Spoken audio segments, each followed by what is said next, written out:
All right, what's up? Uber 757, all Uber and Lyft drivers go to heaven. All right, for those of you who know me on Facebook, I just took down a rant I did for a variety of reasons, but it was a rant about you driving safe and being safe. Um, and to make it short, because I know I'm long-winded, I'm sorry, it's just me. To make it short, tonight while doing my main job, 'cause I'm a commercial driver, as you guys know, on YouTube and Facebook. Now, for YouTube, I can't tell you who I work for. Facebook, you guys already know. And if you happen to know who I work for, please don't mention it here on YouTube. Um, I don't want to have to block you. You may say I'm a good driver, whatever you want to. That's fine, whatever. Have a good time, but don't mention who I work for because um, the powers that be, they know I'm on Facebook because of the industry I'm in, people, friends, and family. But YouTube, you know, not don't mention it on YouTube. Thank you very much. All right, but so I got rid. I just erased my rant, my live rant. I just needed an event. It's just how I am.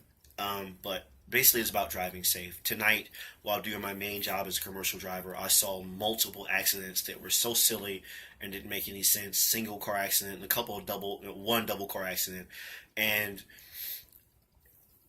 it upsets me. It pisses me off. But I vented, so I feel better. Um, but what I want to encourage you guys to do is when you are driving, please, for God's sakes, especially if you're a rideshare driver or a professional driver like me, please, for God's sakes, pay attention to the road. When you're driving, like through a work zone, I know you're tempted to push through it, and it'll say 55, and so you'll do 65. I'm only doing 10 over 65. Okay, and who actually drives the speed limit, right? Who does, right? Who? Except me, of course, right? But keep it close to the speed limit. I'm not gonna tell you the speed because that ain't right and it's wrong and it's dangerous. But I mean, being real, who drives the speed limit? Except me. So make the effort drive close to the speed limit, like 3, 5, maybe at the most. And I say that because when you're driving in a work zone, the road surface, something a lot of people don't think about, the road surface, them messing with it and doing this, that, and the other can become messed up. And if you're transitioning from one type of surface to another, and maybe the surface drops down some, and there's a groove, and depending on the kind of vehicle you have, even a motorcycle, your tire gets caught up in that groove. A motorcycle, it could flip them over, but a POV or commercial vehicle, it can grab one side of your vehicle and cause you to momentarily not have control or the level of control you like on your vehicle. And if you're going faster, then it's going to be more difficult for you to control or to counter that. Next, I want you guys, when you're using your electronic devices, hands-free, Bluetooth.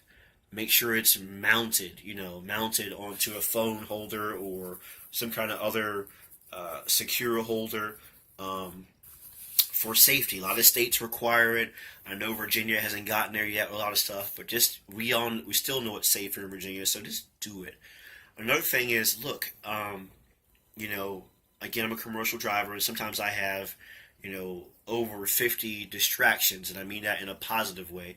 50 distractions behind me. And so if you're a mom or whatever, a soccer mom, and you have 4 kids, and the kids are in the back distracting me, lady, I have up to 56 or more people that can be distracting me, okay? What you do is you have to block that stuff out.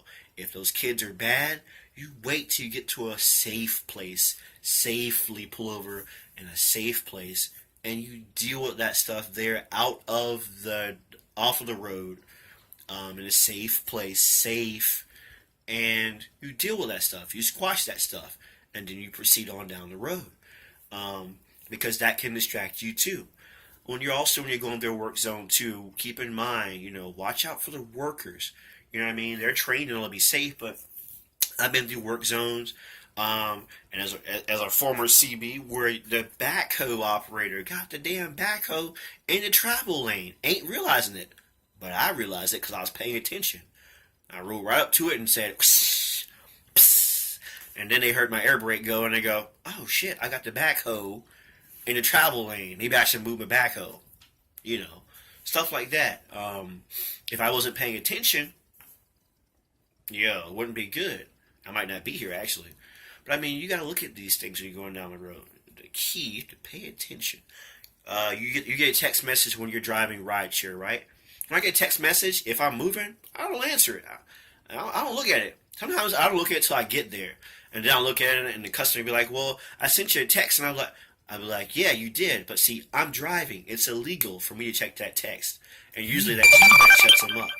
Usually, and if it don't shut them up, whatever, 1 star, go to hell. I'm gonna be safe. Screw you. Your $3, $4 fare ain't gonna change my world. Okay, so that's kind of how you got to look at it. Don't text and drive, people. Stop doing it. Stop. Pay attention to what's in front of you and also the traffic around you. Don't just get tunnel vision looking in front of you. Every 3 to 5 seconds or so, look left. Turn your head, at least turn your eye, look in your mirror and check, see what's going on. Every now and then, check your blind spot, see what's going on. Check that rearview mirror if you have it in your vehicle. See what's going on. It takes a hot second. Just look. Just look. When you're in your vehicle, set your mirrors up so that they're in an optimal position, so that from where you're sitting, without having to turn your head much, you can see the mirrors and you can see pretty much what's going on. Most vehicles have blind spots, but you want to be able to do that and maximize so that you don't have to turn so much, but you want to just maintain an idea what's going on, and just be ready to react. If you need to take a driving school, take some places where you live at, they have like evasive, which what's it? Evasive.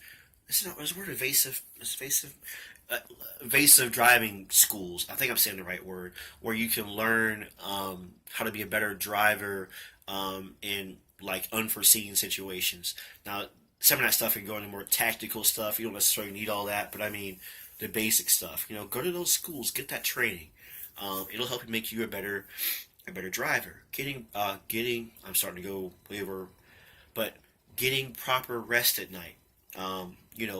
Do the best you can, the best your ability to get a good night's sleep, to get a good night's rest.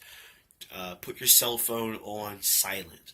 You know what I mean? Put it on silent. If you have light in your room, I used to have light in my bedroom, but I have a little bit. But get rid of much that light as possible, because sometimes even your alarm clock glowing at you. They say things I've read that can keep you awake. You know what I mean? Make sure that your room is as comfortable as possible. Human beings sleep better when it's cool, so it's cool as possible, and go to sleep.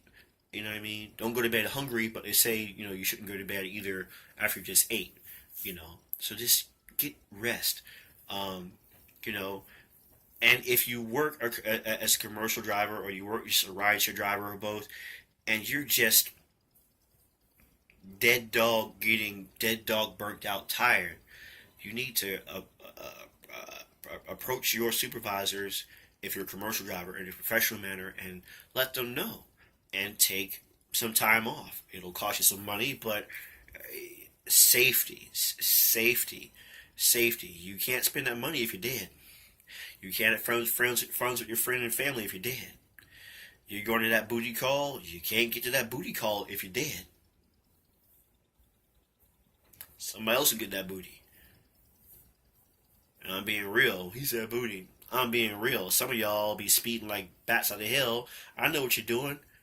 Some of y'all be in the Uber, like, can we go a little bit faster? I'm like, no. I know what you're doing. I'm taking you to a booty call. I know this, man. Don't deny it. But what good is a booty call going to do you if you don't get there at all? You got a toe tag on. You know what I mean?